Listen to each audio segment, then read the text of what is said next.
باللہ من الشیطان الرجیم بسم اللہ الرحمن الرحیم بحمد اللہ تعالی ماہ رمضان الکریم کی 8ویں شب کی نماز تراویح میں سورہ الاعراف سے منزل سماعت کرنے کا ہمیں شرف حاصل ہوا۔ اعراف ایک جگہ کا نام ہے، ایک مقام ہے جو جنت اور دوزخ کے درمیان ایک ایسی دیوار کی صورت ہے جس پر وہ لوگ ٹھہرائے جائیں گے۔ مقامی اعراف پہ وہ لوگ ہوں گے جن کی نیکیاں اور گناہ جو ہیں وہ برابر ہوں گے۔ جن کی نیکیاں زیادہ ہوں گی وہ لوگ جنت میں بھیجے جائیں گے، اور جن کے گناہوں کا پلہ بھاری ہوگا وہ جہنم میں جائیں گے۔ کچھ ایسے لوگ ہوں گے جب ان کے اعمال کا وزن کیا جائے گا تو نیکیاں اور گناہ برابر ہوں گے۔ ایسے لوگوں کو مقامی اعراف پہ ٹھہرایا جائے گا۔ اس جگہ پہ وہ آسانی کے ساتھ جنتیوں کو بھی دیکھ سکیں گے اور دوستیوں کو بھی۔ اس سورت کا نام سورہ اعراف ہے، اور وجہ تسمیہ یہ ہے کہ مقام اعراف کا ذکر اس سورہ میں آیا۔ اس مقام پر غیر مسلم لوگ جو ہیں ان کے بچے نابالغ جو فوت ہو جائیں گے انہیں بھی مقام اعراف پر ٹھہرایا جائے گا۔ یہ سورہ کا وجہ تسمیہ ہے۔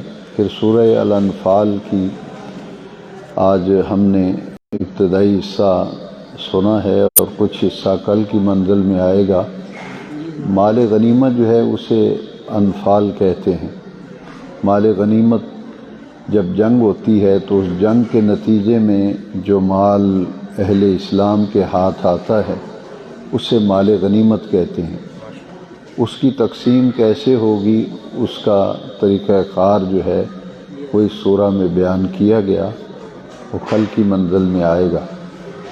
آج کی پڑھی گئی منزل میں حضرت سیدنا آدم علیہ السلام کو اللہ کریم نے تخلیق فرمایا اور حضرت حوا کو تخلیق فرمایا، تو اللہ کریم نے شیطان کو، ابلیس کو حکم دیا، اور اس میں تمام ملائکہ جتنے بھی فرشتے سے سب سے کہا گیا اسجدوا لآدم، سب کے سب آدم کو سجدہ کرو علیہ السلام۔ شیطان جو ہے یہ جنوں میں سے تھا، یہ فرشتوں میں سے نہیں تھا۔ اللہ کریم نے انسان کو تخلیق کرنے سے پہلے جنوں کو تخلیق کیا تھا۔ انسان بعد میں تخلیق کیے گئے، جنات کی تخلیق جو ہے وہ پہلے کی گئی۔ یہ ابلیس جو ہے شیطان، یہ بچہ تھا، چونکہ جنوں میں سے ہے، یہ بچہ تھا تو ملائکہ کو اللہ تعالیٰ نے بھیجا کہ جنوں نے خون ریزی کی اور فساد برپا کیا۔ ابھی انسان کی تخلیق نہیں ہوئی تھی۔ جنات کو تخلیق کیا گیا تو جنوں نے فساد ڈالا، خون ریزیاں کیں، لڑائی جھگڑے کیے، تو اللہ کریم نے ملائکہ کو بھیجا جنہوں نے جنوں کو جنگلوں میں اور ویرانوں میں دھکیل دیا۔ جب ملائکہ انہیں ویرانوں اور جنگلوں میں دھکیلنے کے لیے گئے تو یہ ابلیس جو ہے یہ چھوٹا سا بچہ تھا، فرشتے اسے اپنے ساتھ لے آئے، اور یہ 80,000 سال کا عرصہ جو ہے ابلیس نے فرشتوں کے ساتھ گزارا، اور یہ فرشتوں کو واعظ و نصیحت بھی کرتا تھا، انہیں تبلیغ بھی کرتا تھا، اور انہی کے ساتھ رہتا تھا۔ تو اللہ کریم نے جب حکم دیا تمام ملائکہ کو اسجدوا لآدم، سب کے سب میرے پیارے آدم کو سجدہ کرو، جب ان کی تخلیق مکمل ہو گئی حضرت حوا کی تخلیق ہو گئی تو پھر حکم ہوا کہ سجدہ کرو۔ چونکہ ابلیس شیطان یہ فرشتوں کے ساتھ ہی رہتا تھا، اس لیے اسے بھی حکم ہوا، تمام ملائکہ کو حکم ہوا۔ تو آج کی منزل میں گزرا کہ سب کے سب فرشتوں نے آدم علیہ السلام کو سجدہ کیا۔ فرشتوں میں سے سب سے پہلے سجدہ کیا حضرت جبریل امین نے آدم علیہ السلام، اس کے بعد پھر سجدہ کیا حضرت میکائیل نے، پھر اس کے بعد سجدہ کیا حضرت اسرافیل نے، حضرت عزرائیل نے، اس کے بعد پھر سارے کے سارے فرشتے جو ہیں وہ سجدہ ریز ہوئے حضرت آدم علیہ السلام کے سامنے۔ ابلیس جو ہے اس نے سجدہ نہیں کیا، اس کا نام عزازیل ہے، شیطان کا، ابلیس کا نام جو ہے عزازیل ہے۔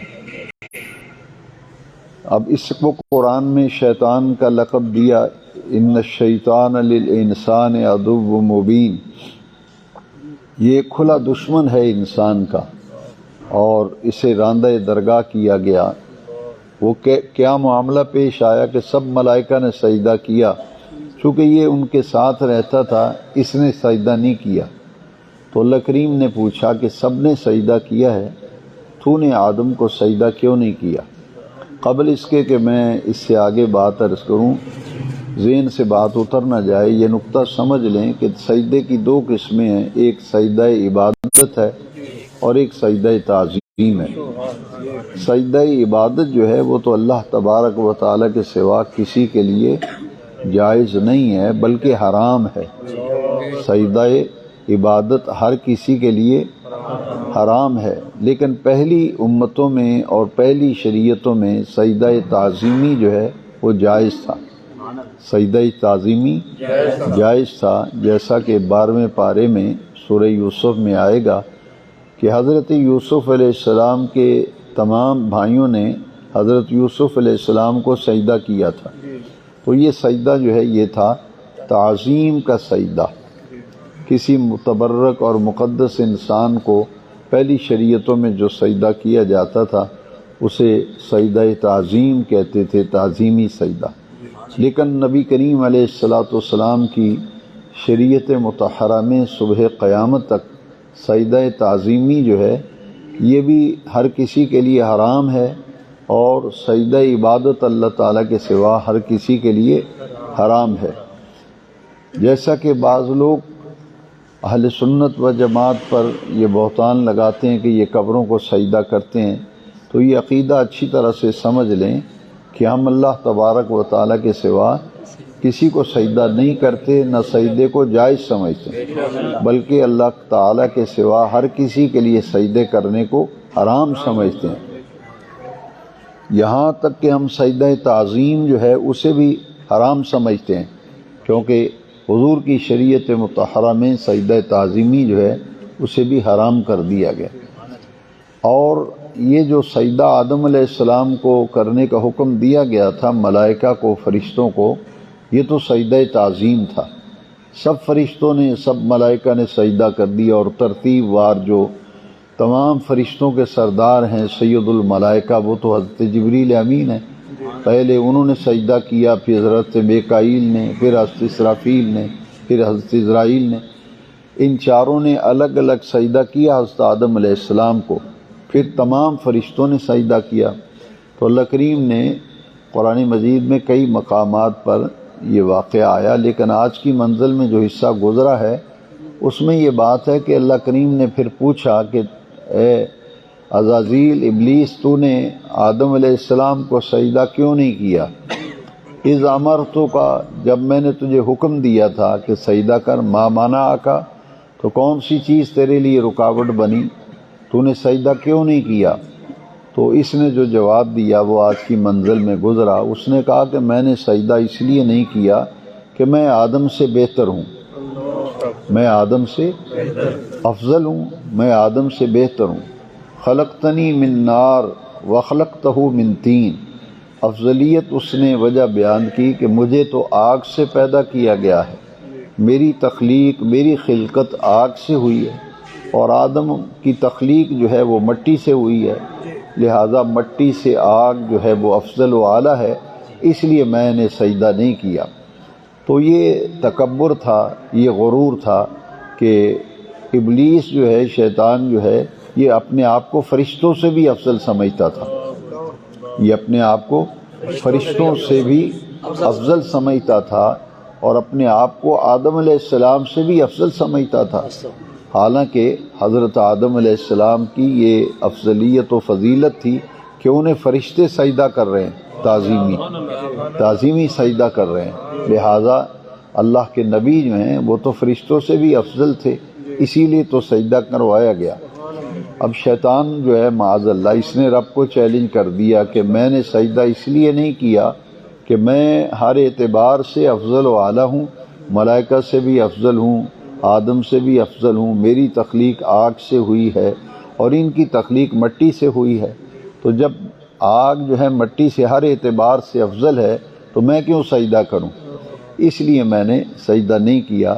تو اللہ تبارک و تعالیٰ نے اسے پھر نکال دیا، راندہ درگاہ کر کے جب نکالا تو اس نے پھر مہلت مانگی کہ مجھے قیامت تک مہلت دے دے، تو نے مجھے نکالا ہے، اب میں تیرے ان بندوں کو دائیں بائیں آگے اور پیچھے چاروں طرف سے گھیروں گا اور ان کو میں صراط مستقیم سے بہکاؤں گا، بھٹکاؤں گا، میں مہلت مانگتا ہوں۔ تو اللہ تبارک و تعالیٰ نے مہلت دے دی اس کو، قیامت تک کے لیے شیطان کو مہلت دے دی۔ جس طرح اللہ تبارک و تعالیٰ کفار کو مہلت دیتا ہے، وَأُمْلِي لَهُمْ إِنَّ كَيْدِي مَتِينٌ، اللہ تعالیٰ ڈھیل دیتا ہے، ان کی رسی کو ڈھیلا چھوڑ دیتا ہے کہ شاید یہ نصیحت پکڑیں، کسی وقت بھی اسلام لے آئیں۔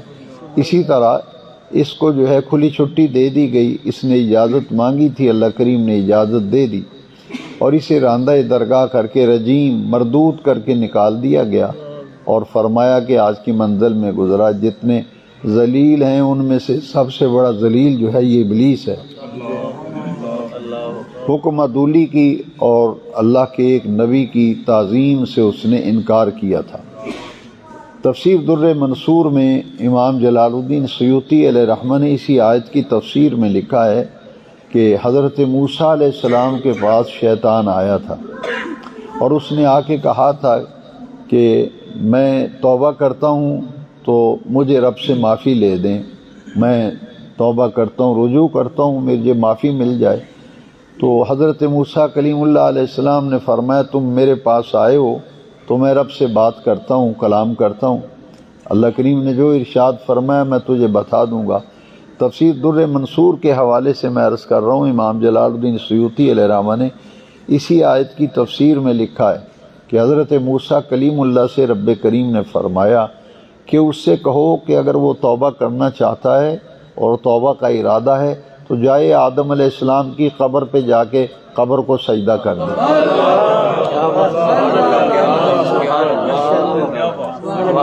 اگر وہ قبر کو سجدہ کرتا ہے تو ٹھیک ہے، اس کی توبہ قبول ہو جائے گی۔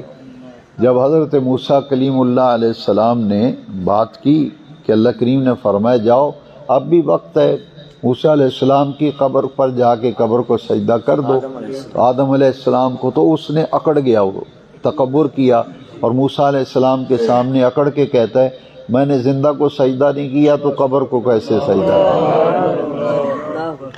تکبر عزازیل را خار کرد، فارسی کا شعر ہے، تکبر عزازیل را خار کرد بزندان لعنت گرفتار کرد۔ تکبر کی وجہ سے اور غرور کی وجہ سے وہ ذلیل و رسوا ہوا، راندہ درگاہ ہوا، مردود ہوا، اور وہ لعنت کا جو قید خانہ ہے نا، لعنت کا قید خانہ، قیامت اور قرآن مجید میں آیا کہ قیامت تک تجھ پہ لعنت ہوگی۔ اب اس نے جو اللہ سے مہلت مانگی تھی اور کہا تھا کہ میں تیرے بندوں پر حملہ آور ہوں گا، دائیں بائیں آگے پیچھے سب پہ حملہ آور کروں گا، اور جو اللہ کے مخلص بندے ہوں گے ان پر اس کا داؤ نہیں چلے گا، جن پہ اللہ کا کرم ہوگا ان پہ اس کا داؤ نہیں چل سکے گا، تو قیامت تک اس نے مہلت مانگی۔ تفسیر در منصور میں لکھا ہے کہ جب قیامت آئے گی تو ہر چیز جب فنا ہو جائے گی، تباہ ہو جائے گی، تو شیطان کو بھی موت آئے گی، شیطان کو بھی پھر موت آئے گی، اور جب ہر چیز تباہ ہو جائے گی تو جب اللہ تبارک و تعالیٰ دو قبروں سے دوبارہ زندہ فرمائے گا تو شیطان کو بھی پھر دوبارہ زندہ کیا جائے گا، اور پھر وہ عدالت میں اللہ کی بارگاہ میں پیش کیا جائے گا۔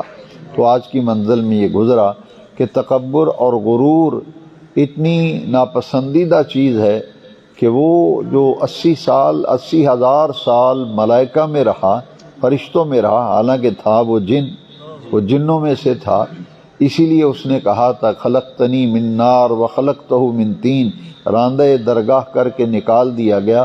وہ وائز قسم کا آدمی تھا، یہ شیطان وائز تھا جنوں میں سے، واعظ و نصیحت کرتا تھا ملائکہ کو، لیکن تکبر اور غرور سے کہاں پہنچا دیا گیا کہ راندہ درگاہ کر کے نکال دیا گیا۔ اس نے کہا کہ میں تیرے بندوں کو اب گمراہ کروں گا، میں ادھر سے بھی حملہ آور ہوں گا، ادھر سے بھی حملہ آور ہوں گا، میں ان کے دل میں وسوسے ڈالوں گا، انہیں ورگلاؤں گا، صراط مستقیم سے ہٹاؤں گا۔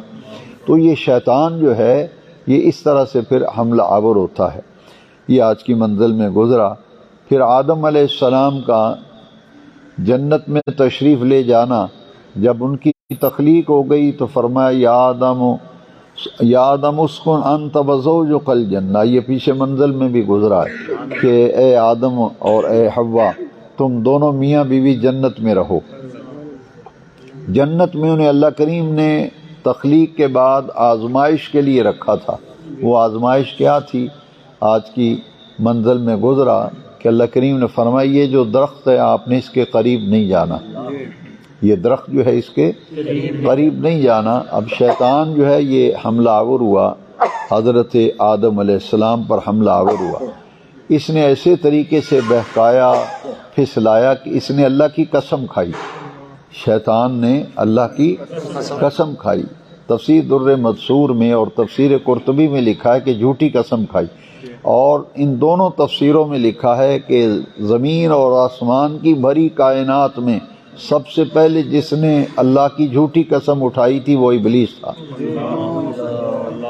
آج بھی لوگ کئی جھوٹی قسمیں کھا لیتے ہیں۔ کل میرے پاس ایک گاؤں سے لوگ مسئلہ پوچھنے آئے، وہ کہنے لگے کہ دونوں قسمیں کھا رہی ہیں، میری دو بیویاں ہیں گھر میں اور وہ دونوں قسمیں کھاتی ہیں، اب کیا کیا جائے؟ وہ بھی قسم قرآن کی اٹھا رہی ہے، وہ بھی قرآن کی قسم اٹھا رہی ہے۔ تو جب دونوں قسمیں اٹھا رہی ہیں کسی بات پر، ایک تو ان میں سے جھوٹا ہے نا، جھوٹی قسم اٹھا رہا ہے۔ تو تفسیر در منصور، آج لوگ اسے عیب بھی نہیں سمجھتے، لوگ جھوٹی قسمیں بھی اٹھا رہے ہیں، جھوٹی باتیں بھی کر رہے ہیں، اور لوگ اللہ کے خوف سے ایسے ہے کہ جیسے بے پرواہ ہوئے ہیں، لیکن اس کی گرفت بڑی سخت ہے۔ دیکھیے سب سے پہلے جھوٹی قسم اٹھانے والا ابلیس نے آدم علیہ السلام کی توجہ اس نے ہٹا دی اس بات سے، لا تقربا هذه الشجرہ، تقربا تثنیہ کا صیغہ ہے کہ آدم اور آپ کی بیوی ذرا خیال رکھنا، یہ جو درخت ہے آپ نے اس کے قریب نہیں جانا۔ اب یہ بات جو ہے اس کی طرف سے توجہ ہٹ گئی۔ بعض لوگ کہتے ہیں کہ آدم علیہ السلام نے دیکھا گناہ کیا ہے، یہ گناہ نہیں کیا تھا بلکہ توجہ ہٹی تھی۔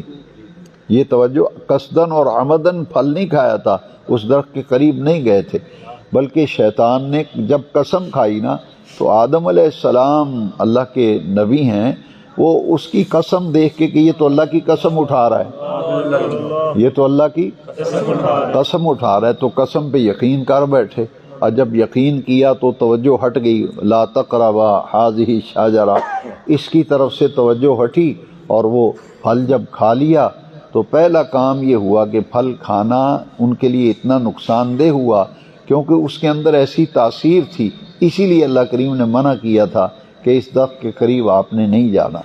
اب وہ جب قریب گئے اور پھل کھایا تو پہلا معاملہ یہ ہوا کہ ان کا لباس جو جنت کا انہیں لباس پہنایا گیا تھا وہ اتر گیا، لباس اتر گیا، اور وہ بالکل ننگے ہو گئے۔ آدم علیہ السلام اور اس سے حوا جنت میں تھے اکیلے۔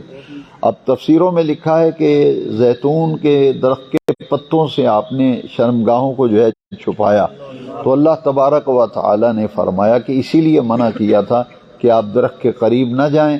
تو انہوں نے عرض کی باری تعالی، اس نے تو قسم کھائی تھی اور تیری ذات کی قسم کھائی تھی، اور جب قسم کھائی تھی تو جو حکم تھا اس سے ذرا توجہ ہٹ گئی، ذہن سے بات محو ہو گئی اور یہ غلطی ہو گئی۔ تو یہ اللہ تعالیٰ کی مشیت کے مطابق ہی سب کچھ ہوا تھا، کیونکہ ان کو زمین پہ بھیجنا تھا اور پھر انہیں خلیفہ بنانا تھا۔ یہ سارے معاملات ایسے ہوئے، پھر اللہ تبارک و فرمایا کہ آپ اب جنت سے چلے جاؤ، زمین پہ اتر جاؤ۔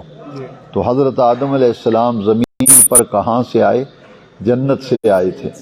جو لوگ یہ کہتے ہیں کہ حضور معراج پہ کیسے گئے تھے، کہتے ہیں نا کہ جی یہ دیکھیں جی حضور آسمانوں پہ کیسے چلے گئے، یہ تو آج سورہ الاعراف پڑھ لیجئے کہ آدم علیہ السلام تو جنت سے زمین پہ آئے تھے۔ اگر آدم علیہ السلام، جنت کہاں ہے؟ ساتوں آسمانوں کے اوپر، عند سدرۃ المنتہا، سدرۃ المنتہا کے پاس ساتوں آسمانوں کے اوپر ہے جنت المأوا، جنت تو وہاں ہے۔ تو وہ جنت سے ساتوں آسمانوں کو عبور کرتے ہوئے زمین پہ آئے تھے۔ اگر وہ آ سکتے ہیں تو حضور سید الانبیاء ہیں، میرے آقا آسمانوں کو عبور کرتے تھے۔ اور پچھلی منزل میں آپ سن چکے ہیں کہ حضرت عیسیٰ علیہ السلام کو اللہ نے زندہ اٹھا لیا تھا، وہ اس وقت چوتھے آسمان پر ہیں حضرت عیسیٰ علیہ السلام۔ حضرت عیسیٰ زمین سے آسمان پر گئے تھے اور آدم علیہ السلام جنت سے زمین پہ آئے تھے، تو کیا ہمارے آقا نہیں گئے؟ یہ تو بہرحال یہ جب معراج شریف والی آیت آئیں گی تو وہاں میں عرض کروں گا۔ اب یہ جب زمین پہ آئے حضرت آدم اور حضرت حوا، تو اللہ تبارک و تعالیٰ نے آدم علیہ السلام کو اپنا خلیفہ بنایا تھا، اور آدم علیہ السلام کو یہ فضیلت دی تھی، وَعَلَّمَ آدَمَ الْأَسْمَاءَ كُلَّهَا۔ فرشتوں نے یہ کہا تھا اللہ کریم سے کہ یا اللہ تو کہتا ہے میں آدم کو خلیفہ بناؤں گا، تو یہ تو انسان دنیا میں یہ فساد کرے گا، خون ریزی کرے گا، تو ہم تیری تسبیح بیان کرنے کے لیے کافی ہیں، تیری تسبیح اور تیری تقدیس بیان کرنے کے لیے ہم کافی ہیں، ہم تیری پاکی بیان کریں گے، تقدیس بیان کریں گے، تو آدم کو خلیفہ نہ بنا، زمین میں نہ بھیج۔ یہ آدم جو ہے یعنی انسان ابن آدم، یہ خون ریزی کرے گا، دنگا و فساد کرے گا۔ تو اللہ کریم فرمائی انی اعلم ما لا تعلمون، جو میں جانتا ہوں تم نہیں جانتے۔ وَعَلَّمَ آدَمَ الْأَسْمَاءَ كُلَّهَا، دیکھیے آدم علیہ السلام کو کلہا، سب کی سب چیزوں کے نام اللہ نے آدم علیہ السلام کو سکھا دیے۔ اور اللہ کریم نے جب نام سکھائے آدم علیہ السلام کو، ثم عرض علی الملائکہ، پھر اللہ کریم نے وہ تمام نام فرشتوں کو، اللہ کریم نے فرمایا ان کے نام بتاؤ، ان چیزوں کے نام بتاؤ، تو انہوں نے کیا کہا، فرشتوں نے کیا کہا تھا اللہ کریم سے کہ خون ریزی کرے گا، یہ فساد کرے گا۔ تو اب حضرت آدم علیہ السلام کی اہمیت اور افضلیت اور دنیا میں خلیفہ بنائے جانے کی حکمت بیان کرنا مقصود تھی نا، اس لیے فرمایا کہ بتاؤ تم، ان چیزوں کے نام تمہیں آتے ہیں؟ انہوں نے کہا سبحانک ما علم لنا الا ما علمتنا، یا اللہ جتنا تو نے ہمیں علم دیا ہے اتنا ہی جانتے ہیں، اس سے زیادہ ہم کچھ نہیں جانتے، تیری ذات پاک ہے، ہم تو اتنا جانتے ہیں جتنا تو نے ہمیں علم دیا ہے۔ اب اللہ کریم نے حضرت آدم علیہ السلام سے انبئہم باسمائہم، اے پیارے آدم ان فرشتوں کو ان چیزوں کے نام بتاؤ نا ذرا۔ اب پھر فرشتے جو ہیں انہیں علم ہوا کہ یہ ہے حکمت کہ آدم علیہ السلام کا علم اتنا عرفہ و اعلیٰ ہے، ہم تو کچھ جانتے نہیں، یہ تو ساری چیزوں کے نام جانتے ہیں۔ تو کہا یا اللہ سبحانک، تیری ذات پاک ہے، ہم تو بس اتنا ہی جانتے ہیں جتنا تو نے ہمیں علم دیا ہے۔ یہاں مفسرین نے ایک بڑی پیاری بات لکھی ہے کہ ہر شخص کے لیے اتنا ہی علم کافی ہے جس پر وہ عمل کر سکے۔ اس علم کا کیا فائدہ جس پہ آدمی عمل نہ کر سکے؟ اگر ہم یہ کہیں فلاں آدمی بہت بڑا عالم ہے، اس کے پاس بڑا علم ہے، یہ فلاں عالم سے اس کے پاس علم زیادہ ہے، تو ہمارا دین یہ کہتا ہے کہ دین پر جو عمل کرتا ہے اصل خوبی یہ ہے، جتنا علم ہے، دین کا جتنا علم ہے، تو اس علم کا کمال یہ ہے کہ اس پہ عمل کیا جائے۔ لہذا بزرگوں نے انہی آیات کی تفسیر میں سمجھایا کہ اتنا ہی علم بندے کے لیے کافی ہے جس پر عمل کر سکے، اور جس علم پر عمل ہی نہیں کرنا اس علم کا کیا فائدہ ہے۔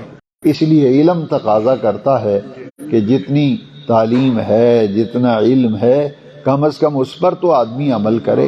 لہذا یہ وہ طریقہ تھا۔ پھر آج کی منزل میں آیت کریمہ جس سے مفسرین کرام نے ننگے سر نماز پڑھنے سے جو رکاوٹ ہے اور ممانعت ہے، اس کا استدلال انہوں نے اس آیت کریمہ سے کیا، خذوا زینتکم عند کل مسجد، کہ ہر نماز کے وقت زینت والا لباس پہن کے نماز پڑھو۔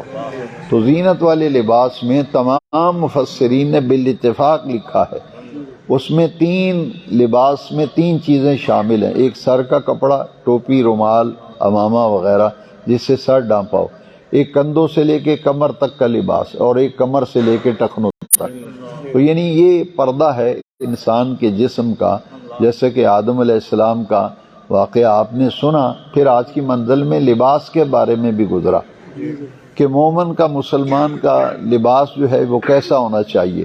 ان آیات کی تفسیر میں یہ ہے کہ ایک صحابی تھے، انہوں نے کپڑے ذرا واجبی سے پہنے ہوئے تھے، مالی حالت ان کی بہت اچھی تھی، مالی حالت، لیکن لباس ان کا ذرا اس درجے کا نہیں تھا۔ تو نبی کریم علیہ السلام کیسے تربیت فرماتے تھے صحابہ کی؟ آپ نے فرمایا کہ اللہ کریم نے جب مال دیا ہو تو بندے کے لباس سے بھی پتہ چلنا چاہیے۔ تو حضور نے فرمایا کہ تیرا کیا کاروبار ہے؟ انہوں نے پھر ساری تفصیل بتائی کہ حضور میرے پاس اتنا سونا ہے، اتنا مال ہے، اتنا۔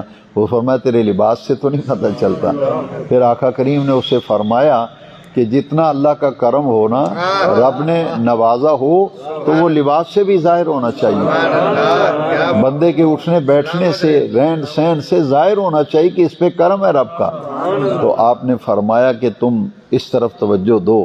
تو لباس جو ہے یہ تو زینت ہے انسان کی۔ آج کی منزل میں لباس کے بارے میں کئی آیات گزری ہیں، یہ خذوا زینتکم عند کل مسجد۔ اس کے بعد والی آیت دیکھیے ذرا، منزل جو ہے آج پڑھی گئی۔ تو لباس بھی وقار والا ہونا چاہیے، اور لباس ایسا ہونا چاہیے، آج کی منزل میں پڑھا گیا کہ جو خوبصورت نظر آئے، جس سے آدمی خوبصورت نظر آئے۔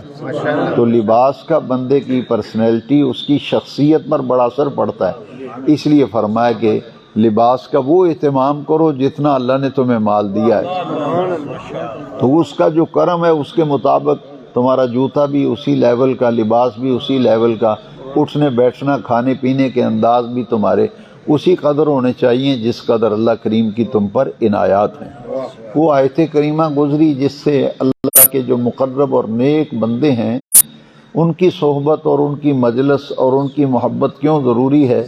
آیت کریمہ گزری ان رحمت اللہ قریب من المحسنین، کہ بلا شبہ اللہ کی رحمت جو ہے وہ تو محسنین کے پاس ہے، محسنین کے قریب ہے۔ اور محسن کہتے ہیں نیکوکار، اللہ کے نیک بندے، پرہیزگار و متقی، احسان والے جو لوگ ہیں وہ ہیں جو عبادت گزار ہوتے ہیں، جو صالح مزاج ہوتے ہیں، صالح طبیعت ہوتے ہیں۔ تو ان کی صحبت اور ان کے قریب ہونے کا حکم ہے۔ ان رحمت اللہ قریب من المحسنین۔ اللہ تبارک و تعالی قرآن مجید کو ہمارے دل کی بہار بنائے۔ تو شیطان چونکہ بہکاتا ہے، پھسلاتا ہے، اور جیسا کہ میں نے آپ کو آیت کریمہ بھی سنائی کہ انسان کا کھلا دشمن جو ہے وہ شیطان ہے۔ اس لیے یہ جو تعوذ ہے اس میں ذرا غور کریں۔ اعوذ باللہ من الشیطان الرجیم، اپنے آپ کو ہم اللہ کی پناہ میں دیتے ہیں کہ یا اللہ ہمیں تیری بارگاہ سے ہمیں ایسا نصرت و مدد چاہیے کہ یہ شیطان لعین جو ہے اس کے عملوں سے ہمیں بچا۔ ہم تب بچ سکیں گے جب تیری رحمت کا سایہ ہوگا۔ تو ہم اللہ تعالیٰ کی پناہ میں اپنے آپ کو دیتے ہیں کہ اللہ ہماری حفاظت فرمائے شیطان مردود سے۔ شیطان انسان کے جسم میں دو راستے ہیں جن کے ذریعے سے شیطان بندے کو ورغلاتا ہے۔ نبی کریم علیہ السلام نے اس کی نشاندہی صحابہ کے بھرے مجمع میں فرمائی تھی۔ حضور نے فرمایا دو چیزوں کی مجھے ضمانت دے دو، میں تمہیں جنت کی ضمانت دیتا ہوں۔ ایک حضور نے فرمایا جو دونوں جبڑوں کے درمیان ہے یعنی زبان، اور ایک دو ٹانگوں کے درمیان یعنی شرمگاہ، یہ ان دو چیزوں کی حضور نے ضمانت مانگی تھی، کیونکہ شیطان جب بھی حملہ آور ہوتا ہے تو تمام کتابوں میں لکھا ہے، حدیث کی شروحات میں لکھا ہے، شیطان انہی دو نفسانی خواہشات کی وجہ سے انسان حرام خوری کرتا ہے تو منہ کے ذریعے سے کرتا ہے، اور روزے کے اندر بھی یہی حکمت ہے۔ روزہ انہی تین چیزوں سے بچنے کا نام ہے، جن کا تعلق منہ سے ہے، زبان سے ہے، جن کا تعلق شرمگاہ سے ہے۔ اسی لیے تو روزہ جو ہے وہ کھانے پینے اور شادی شدہ آدمی کا ازدواجی عمل سے بچنے کا نام روزہ ہے۔ اب یہ حلال ہیں تینوں، میں نے کئی درسوں میں عرض کیا کہ تینوں چیزیں حلال ہیں، لیکن ہم حلال کے قریب نہیں جاتے۔ کوئی روزے دار جس کا روزہ ہو وہ تو نہ تو اپنی منقوہہ کے پاس جائے گا روزے کی حالت میں، نہ کھائے گا نہ پیے گا۔ کیوں؟ اس لیے کہ تینوں حلال ہیں۔ تو اللہ کریم نے پسند فرمایا کہ میرے بندے میری خاطر شیطان جن وجوہات سے حملہ آور ہوتا ہے اسے اپنا دامن بچا لیں، تاکہ انہیں مشق ہو جائے اور ہمیشہ کے لیے وہ حرام لذتوں سے بھی اپنے دامن کو چھڑا لیں۔ تو حضور نے باقاعدہ فرمایا کہ دو چیزوں کی مجھے ضمانت دے دو، اضمن لہ الجنہ، میں تمہیں جنت کی ضمانت دیتا ہوں۔ ہے جی، تو یہ ہے شیطان کا بہکاوا جو ہے انسان کو پھسلاتا ہے، گمراہ کرتا ہے۔ ہمیں اس کا ورد کرتے رہنا چاہیے۔ آخری سورہ جو ہے قرآن مجید کی سورہ الناس، دیکھیے بزرگوں نے لکھا ہے کہ 5 دفعہ روزانہ پڑھ لیا کرو، 5 دفعہ دن میں کسی وقت بھی پڑھ کے اپنے سینے پہ دم کر لیا کرو۔ الذی یوسوس فی صدور الناس من الجنۃ والناس، کچھ ایسے جن ہیں جو کہ دلوں میں وسوسے ڈالتے ہیں، کچھ شیطان صفت انسان ہیں جو لوگوں کے دل میں وسوسے ڈالتے ہیں۔ لہذا وسوسوں سے بچنے کا بہترین علاج سورہ الناس ہے، سورۃ الناس ہے۔ جو آدمی کہتا ہے نماز میں میرے خیالات اور وسوسے جان ہی نہیں چھوڑتے، اس کو چاہیے کہ نماز شروع کرنے سے پہلے 1 مرتبہ سورہ الناس پڑھ کے اپنے سینے پہ دم کر لیا کرے۔ اور وسوسوں سے بچنے کا روحانی علاج بزرگوں نے لکھا ہے کہ جب بھی وسوسہ آئے فوراً پڑھو آمنت باللہ ورسولہ، 2 لفظ مختصر، آمنت باللہ ورسولہ، میں ایمان لایا اللہ پر اور اللہ کے رسول پر۔ یہ اپنی عادت بنا لیں گے تو انشاءاللہ جو وسوسے اور خیالات آتے ہیں اس سے جان چھوٹ جائے گی۔ اللہ تبارک و تعالیٰ قرآن مجید کو ہمارے دل کی بہار بنائے۔ الصلاۃ والسلام علیک یا سیدی یا رسول اللہ وعلی آلک واصحابک یا سیدی یا حبیب اللہ۔ الحمد للہ رب العالمین والصلاة والسلام علی امام الانبیاء والمرسلین۔ ربنا تقبل منا انک انت السمیع العلیم وتب علینا انک انت التواب الرحیم، وصلی اللہ تعالی علی حبیبہ سیدنا و مولانا محمد وعلى آلہ واصحابہ اجمعین برحمتک یا ارحم الراحمین۔